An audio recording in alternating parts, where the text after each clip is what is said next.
as our country is preparing for national elections in just over 2 weeks' time, I have 3 observations to address to our Nigerian government and to our INEC, the Independent National Electoral Commission.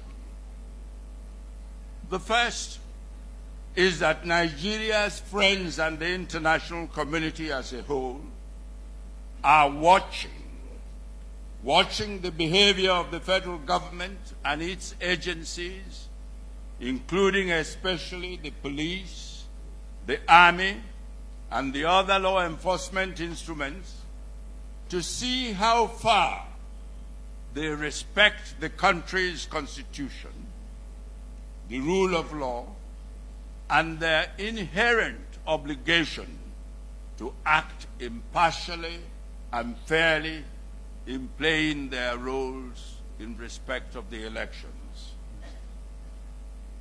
From my long experience with international politics, I must warn that no country can be an island unto itself, especially in our increasingly globalizing world. Therefore, our Nigerian government, like all other governments over the world, while of course guarding its sovereignty, should pay heed to the views of the international community. Otherwise, the country will return to the pariah status which it happily exited in 1999 when it once more embraced democracy. My second observation is directed to INEC. INEC had earned deserved compliments for its commendable handling of the last gubernatorial elections in Anambra and Ondo states. But it must be admitted that it attracted criticisms for its conduct of the subsequent similar elections in Ekiti and Osun states. I urge INEC to remain aware of the fact that the credibility of the results of our forthcoming national elections will depend on the level of impartiality and transparency it demonstrates in ensuring that all aspects of the elections are free and fair, thereby making the results to truly represent the will of the Nigerian citizens.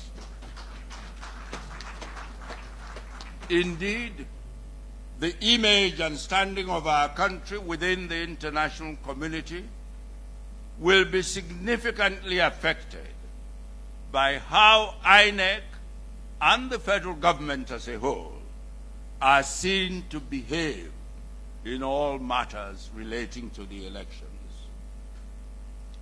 My third observation is on the current deplorable debasement of the sanctity of human life in our country. Last September to the end of November, I was in Harare serving on a high-level commission of inquiry which the President of Zimbabwe had felt compelled to appoint following the death of 6 nationals in a protest that occurred after the country's national elections. The death of 6 persons was considered a national tragedy, and that aroused deep concern throughout the country. But what happens here in our country, Nigeria? We hear and read virtually every day in the media of the killings of people in their 10s, their 20s, and sometimes even more than 20s. And the government and people seem not to be reacting commensurably to the situation. Ladies and gentlemen, I would like to conclude with a comment on the general issue of governance. Judged by all the relevant indices, Nigeria today is clearly underperforming and lacking national cohesion as never before.